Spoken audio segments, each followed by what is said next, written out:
once again to the history of the Catholic Church in the United States, this time to the decade of the 1920s. It's awfully difficult to talk about anything good coming from war. It sounds like a complete contradiction in terms. But in fact, we had, as we said at the end of our last episode, made a giant leap forward, the Catholics in America, because of what we had accomplished during World War I and how we had shown ourselves to our fellow citizens. And also because of the relief services that started taking place immediately after the close of the First World War. There was tremendous activity in which Catholics could involve themselves. And once again, the church looked very good in the context of this activity. Also, a number of famous Catholics visited the United States. People like Albert, the King of the Belgians, Cardinal Mercier, the Archbishop of Malines in Belgium, Marshal Foch, the French military leader. These were all prominent European Catholics, and they came to heroes' receptions in the United States. They met with cardinals and bishops and presidents. They were given a great deal of publicity, and with their being given publicity, a great deal of publicity was being given to the church as well. Now, as we come into this decade of the 1920s, historians usually describe it as the period in which we had a return to normalcy. People were tired of hearing the rhetoric of the progressive reformers of the first 20 years of the century. They certainly were tired of the whole concept of reform legislation. We'd done enough of it for 20 years. We had just fought a war overseas, so we were not terribly concerned with affairs overseas. The 1920s were certainly a decade of introspection, looking inward. They were a return to normalcy. Warren G. Harding from Marion, Ohio, conducted practically a front porch campaign telling Americans how wonderful they were, the great patriotic virtues that we had always practiced in this country, how it was time to look inward, to concentrate on ourselves, to concentrate on the greatness of America, to see everything that was good with us, to forget about the problems of the world, and to look very, very much at ourselves. And he ran a tremendously successful campaign in 1920. He was comfortably elected President of the United States, and we settled into what appeared to be this period of normalcy. Nothing stays normal for terribly long, of course, but at least it was a calm sort of an attitude that prevailed over the country as we entered the decade of the 20s. As we come into the 1920s, we as a church had approximately 17 million people in the United States, and we were growing by leaps and bounds all the time. Because we were returning to normalcy, because things were quieting down, it gave the church a wonderful opportunity to forget about some of the concerns of the world and begin to build the physical plant of the church in the United States that was becoming more and more necessary with our growing, increasing numbers in the 20th century. We can just take one example to prove that. In the Archdiocese of Philadelphia in Pennsylvania, Cardinal Dennis Doherty began a process, or was certainly involved in a process in the 1920s, of ultimately opening 92 parishes, 89 parish schools, 3 diocesan high schools, 14 academies, a women's college, a preparatory seminary, a diocesan retreat house, orphanages, a school for the deaf, and other special institutions and hospitals. Now that's just one example, and we use it only for example. It was the case in other dioceses in the East, in the Midwest, in the Far West. The church was on the move. This was the time, too, when Pope Pius XI was reigning in the church. And Pope Pius XI had a very strong belief. His belief was that prominent Catholic lay people who had distinguished themselves in the service of their country or who had been tremendously financially generous to the church should indeed be accorded papal honors and designations and the like. So throughout the decade of the 1920s, you had the scene repeated many times of majestic ceremonies in large cathedrals of Catholic men and women filing in and out and being invested in the orders of the Knights and Dames of Malta, the Knights and Ladies of the Holy Sepulchre, the Papal Knights of St. Gregory, and so on and so forth. Very beautiful ceremonies, usually very prominent, very well-esteemed, particularly wealthy Catholics who would receive papal honors and designations throughout the 1920s. I suppose the most famous among them was the papal Marquis Martin J. Maloney. Martin Maloney was the man who affectionately was called the man who illuminated Philadelphia. In point of fact, way back in 1876, he had actually illuminated the Centennial Exposition in Philadelphia. That's where Maloney's fortune began, and he, of course, amassed a tremendous fortune in his life. Lived on Rittenhouse Square in Philadelphia, and he had a magnificent summer home at Spring Lake, New Jersey. The home was called Ballingarry. It was named for the small village in County Tipperary in Ireland where Martin Maloney had been born and raised. And to this home at Spring Lake came governors and senators and bishops and cardinals. And Martin Maloney was, of course, extremely generous to the church. He was a very, very devout, holy man in his own life. He built that magnificent church of St. Catherine of Alexandria in Spring Lake, New Jersey, which you can go and visit at any time. It actually looks like a little miniature Vatican on the Jersey shore. It is such a majestically beautiful place. And Martin Maloney and his wife and his young daughter are interred in the crypt of St. Catherine's at Spring Lake. One other very famous person, much in the same category as Maloney, I suppose, was a woman who was affectionately referred to as the Duchess. The Duchess was Genevieve Garvin Brady. And she and her husband, Nicholas Brady, who was a utilities magnate, had amassed a tremendous fortune. When Cardinal Eugenio Pacelli, the future Pope Pius XII, came to the United States at the invitation of his good friend Cardinal Spellman of New York, it was at the home of the Duchess Brady that Cardinal Pacelli stayed at Ennisfada in Long Island. James D. Phelan was a one-time mayor of the city of San Francisco. He was another recipient of papal honors in the 1920s. He would become a United States Senator from California, and he was a man who made a tremendous fortune in the Comstock silver fortune, both in California and in Nevada. And he was extremely generous to the church in the amount of money that he gave and in the charities to which he contributed. Edward Doheny is another Californian who received papal honors, who amassed a tremendous fortune and was very generous to the church. Ed Doheny was a member of Warren Harding's administration, and he was somewhat tainted by the Harding scandals in the 20s, but he was acquitted before his death, and once again you will see his name appearing on the buildings of many Catholic institutions throughout the state of California. And finally, Charles Schwab. Charles Schwab came from Pennsylvania and lived most of his life in the beautiful Catholic village of Loretto, Pennsylvania. He began his career under Andrew Carnegie, eventually became himself the president of the Bethlehem Steel Company, amassed a fortune of $200 million in his life, and was very, very generous to the church. Most of the area, if not all the area upon which St. Francis College in Loretto, Pennsylvania is built, is on the Schwab estate. The estate itself is the residence of the Third Order Franciscan Fathers. The Carmelite convent down the street was built by Charles Schwab, primarily because his sister was a member of that Carmelite community. The Prince Gallitzin Chapel House, where the famous missionary to the Alleghenies lived, was also refurbished by Charles Schwab. So he was extremely generous to Catholic causes, to say the very least. All of these people now were very prominent Catholics in their day. They were very devout, very loyal to the faith. There were other people in the 1920s who distinguished themselves not because of their devotion to the Catholic faith, but because of the fact that their origins were Catholic. These would be the people who, for a variety of reasons and circumstances, drifted away from the Catholic faith. But you can find strong Catholic influences in their writings. So we're talking about people like F. Scott Fitzgerald, Ernest Hemingway, Theodore Dreiser, James T. Farrell, and Eugene O'Neill. God knows why they got away from the practice of the faith, but the influences of their early lives are clearly to be found in their writings. You had another man who was anything but a fallen away from the faith. He was a convert and an extremely devout adherent to the faith which he had found in the 1920s. His name was Joyce Kilmer, and many of you, I'm sure, have read the beautiful poetry of Joyce Kilmer. He lost his life on a battlefield in Europe in the First World War. But while he was over there, he found beauty in what he called the, quotes, exhilaration of star shells and the tattoo of machine guns. And he hoped that much of the poetry that was being written back home would reflect what he called, and we quote him again, the virtues which are blossoming on the blood-soaked soil of this land, courage and self-abnegation and love and faith. Best known of them all, I suppose, in those early years was Miss Agnes Repplier of the city of Philadelphia.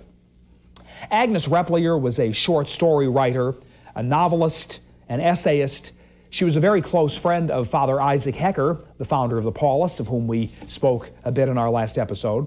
And she was a very distinguished Catholic laywoman.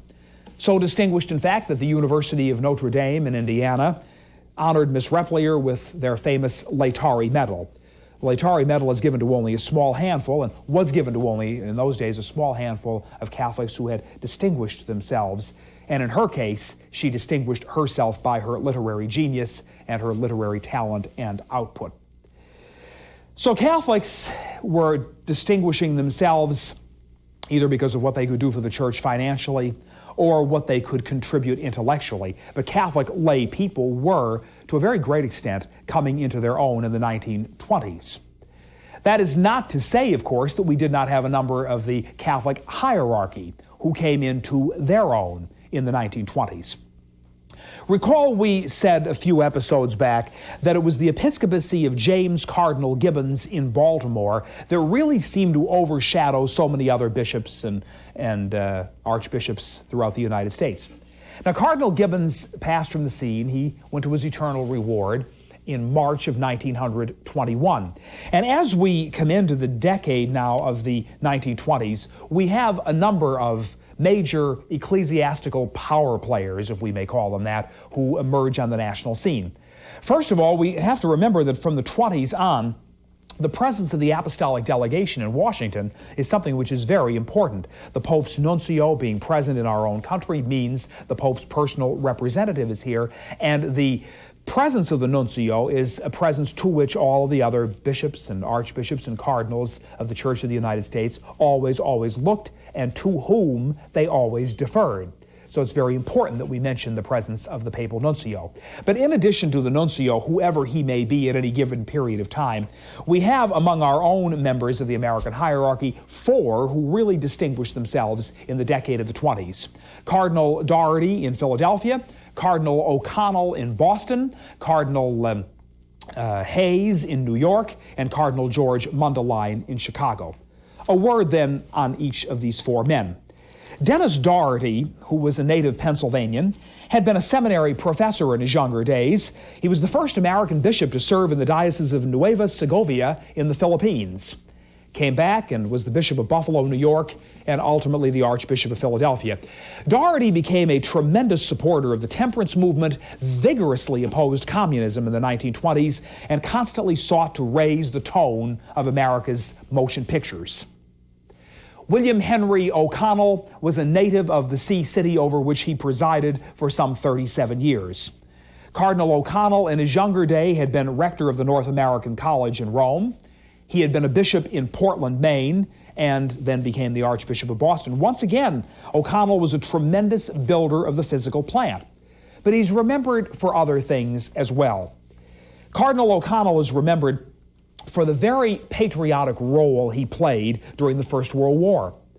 He's remembered for his strong advocacy of Irish independence when Ireland was fighting for its independence in the teens and into the Civil War in Ireland in the early 20s. He was a bishop who continually preached against graft in politics. His sermons, his public addresses, and so forth were collected after his death, and interestingly, they filled 11 volumes. And his autobiography was published posthumously. It was titled The Recollections of 70 Years. Cardinal O'Connell was awarded an honorary doctorate by Harvard University in Cambridge. And up to that point in time, in the 1920s, he was the first member of the Catholic hierarchy who was ever so honored. Patrick Hayes, a native of his Sea City in New York, was born very close to where City Hall is located in New York today. In fact, it's Cardinal Hayes Place. Where the cardinal was buried was almost on the exact site where Carroll Hall once stood. And you may recall in one of our previous episodes, we talked about the Carroll Hall party of Archbishop Hughes, where he devised his own slate in trying to get a number of candidates who would support funding for parochial schools. Well, Carroll Hall was almost in the same spot where Cardinal Hayes was born. The cardinal became the Archbishop of New York and also the Archbishop of the Military Ordinariate. He would serve in that capacity. His successors, Cardinal Spellman and Cardinal Cook, would also serve in that capacity. He was so preoccupied with the social conditions of Catholics in New York that we affectionately refer to Patrick Hayes as the Cardinal of Charities. And finally, George Mundelein, the Archbishop of Chicago, had been an auxiliary bishop in Brooklyn. He was a native New Yorker, very much concerned with charities and social concerns in the Midwest, as Hayes was on the East Coast. Cardinal Mundelein was a close friend of Franklin Delano Roosevelt, and he was considered to be a social activist long before that term ever came into vogue. Also in the 1920s, you have the wonderful work of the National Councils of Catholic Men and Women. I suppose of those two groups, the greatest amount of work may have been accomplished by the National Council of Catholic Women, but the Catholic men probably became somewhat better known nationally purely because of the radio program which they sponsored for so many years. It was called the Catholic Hour, and it was on each and every Sunday afternoon. And many, many prominent speakers spoke on the Catholic Hour radio broadcast. I suppose the most famous would have been Monsignor Fulton J. Sheen. This was a period, too, when we had bigotry leveled at Catholics in the United States. The 1920s was the time when the Ku Klux Klan came into its own. They became very active in the South, in the Midwest, and in the Middle Atlantic states. John Hyam is an American historian who has studied the Ku Klux Klan in detail. He said, oftentimes we consider the Klan to be simply anti-black. But in point of fact, they were very anti-Catholic. They were very anti-Jewish. In one southern state, for example, in the 1920s, we had a convent inspection law passed. They didn't know what was going on in convents, so they gave the state authorities the right to go in and look. Well, you see, it was Klansmen who controlled that particular state legislature. In another state, we had a governor standing up in the 1920s and saying that he had absolute proof positive that the Pope was all ready to take over the state government, and he, the governor, was not going to allow the Pope to do it. The governor was quite obviously also a member of the Klan. So there was bigotry, there was a lot of hostility directed against Catholics, but we overcame it, as we always had in the past. And there was a great bright spot in the 1920s as well. You had a very famous Supreme Court case called Pierce versus the Society of Sisters. It was considered the Magna Carta in Catholic education in those days because the Supreme Court of the United States ruled in Pierce versus the Society of Sisters that children could not be compelled to attend public schools. The Supreme Court said that there were certain areas in which the state could regulate public education, but the state could not say where your children would go to school. And furthermore, the Supreme Court said, if you look at the results of parochial education in the United States, much of it is very meritorious, much of it is very, very substantive, and the parochial schools are indeed doing a wonderful job. Finally, in our consideration of the decade of the 1920s, we have to look at the presidential election of 1928. Republican versus Democrat. Most political scientists will tell you in 1928 that no matter who the Democrats put up, he would lose. Under Harding and under Coolidge in the decade of the 20s, we had had tremendous financial prosperity in the United States. No one knew, of course, what was going to be coming in 1929. No one could predict it. But in these years of normalcy, things were going very well indeed. And furthermore, the Republicans in 1928 nominated an exemplary candidate in the person of Herbert Clark Hoover. Hoover had distinguished himself during the First World War as food administrator. He distinguished himself for relief services after the war. Though interestingly, when Hoover was elected president in 1928, he had never held an elective office. Well, as we know very well, in 1928, the Democrat Party nominated Alfred Emanuel Smith of the state of New York. Governor Al Smith was a devout Catholic from the day of his birth until the day of his death. Born literally in the shadow of the Brooklyn Bridge, he grew up in St. James Parish in Lower Manhattan. The church, the school, and so forth, where a parochial school he attended are still there, and you can go to visit them at any time. He grew up not in dire poverty, but he grew up in under modest circumstances, with his mother raising him. His father died when he was quite young.